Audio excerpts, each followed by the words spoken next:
You're 11 years old when you skip your first meal on purpose. Not because you're trying to lose weight, not because someone told you to. You do it because you overheard a vocal trainer mention that the camera adds 10 pounds, and you panic. You stare at yourself in the mirror that night, wondering if your face is already too round, if your cheeks are too full, if you already look behind. You're not doing this for vanity. You're doing it because you want to belong. You want a chance. You've watched music shows on TV with wide, unblinking eyes. You've learned every move to every routine by heart. You sing along under your breath at night and wonder what it feels like to be on that stage, to have lights shining on you instead of your screen. Your classmates are trading stickers and playing mobile games during lunch. You're in the hallway, earbuds in, practicing vocal runs you found online. You walk home mimicking choreography, counting beats on your fingers. You record yourself dancing in your bedroom, reviewing every movement like a coach would. You tell your parents you want to audition. They laugh at first. Then they see how serious you are. You beg, you plead. Eventually, they agree. The audition is in a plain building, and the room is colder than you expected. You stand in front of judges who barely glance up. Their faces give nothing away. Your hands shake. Your voice cracks. You try to smile through it anyway. You leave unsure if you embarrassed yourself or impressed someone. A month goes by with no word. Then, one day, your mom calls you into the kitchen, holding a phone to her chest. Someone from a company wants to speak with you. You're in. You're officially a trainee, and everything changes. You're 13 when you leave home. The company gives you a list of things to bring: clothes, sneakers, vitamins, notebooks. They don't mention how much of yourself you'll lose in the process. You arrive at the dorm late at night, your suitcase dragging behind you, the hallways quiet. You meet your new roommates, other trainees, other kids like you, but no one really talks. They're tired, or maybe guarded. You're not sure which. The next morning, you wake before the sun. Everyone moves like clockwork. Vocal warm-ups, core exercises, dance drills. There's barely time to breathe between the schedules. At first, you're excited. You're finally here. You're chasing the dream. But it doesn't take long before the shine starts to fade. The mirrors in the practice room don't lie. They show you everything you don't want to see. Your uneven lines, your sloppy posture, the hesitation in your steps. You get told to smile more, to lose weight, to try harder. You do.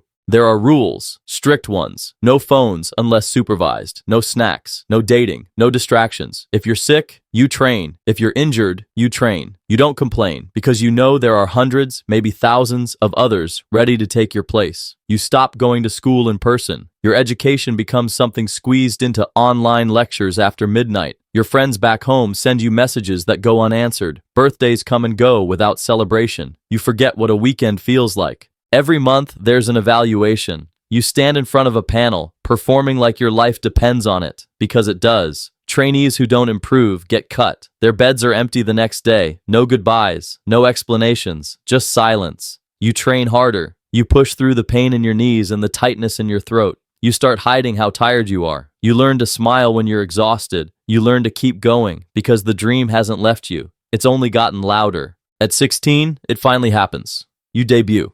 Your face is in the teaser photos. Your voice is on the pre-release track. The announcement video drops, and suddenly, you're not just a trainee anymore. You're an idol. The title feels heavy. You stare at your name in bold text and feel your stomach twist. This is what you've been working toward for years. This is the dream, right? The schedule is overwhelming from the start. Music show rehearsals begin before sunrise. Makeup chairs, stylists tugging at your clothes, staff shouting over each other, all moving at full speed. You barely remember the first time you step on stage. It's all lights and noise and heat. Your hands tremble behind your back as the camera starts rolling.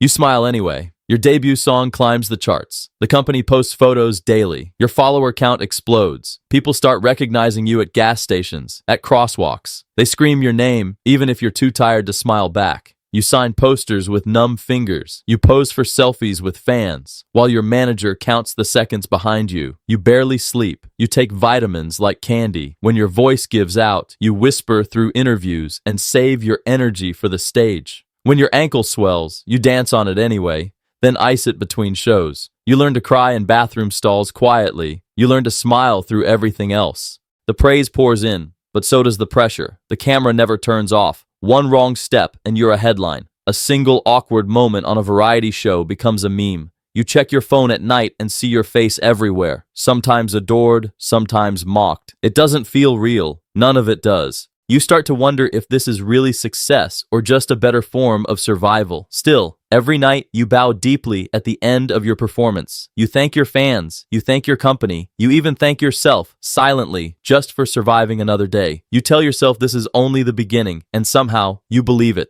Time moves differently in the spotlight. 1 year feels like 5. You're still only in your late teens, but you feel decades older. Every day is performance, rehearsals, fan signs, content shoots, overseas flights. You live out of suitcases, sleep on tour buses, eat in dressing rooms. You memorize lines in stairwells and fix your makeup in moving cars. But the momentum starts to shift. New groups debut, younger, flashier, louder. The trends evolve. Your name starts trending less often. The comments begin to change. She peaked already. Is he still around?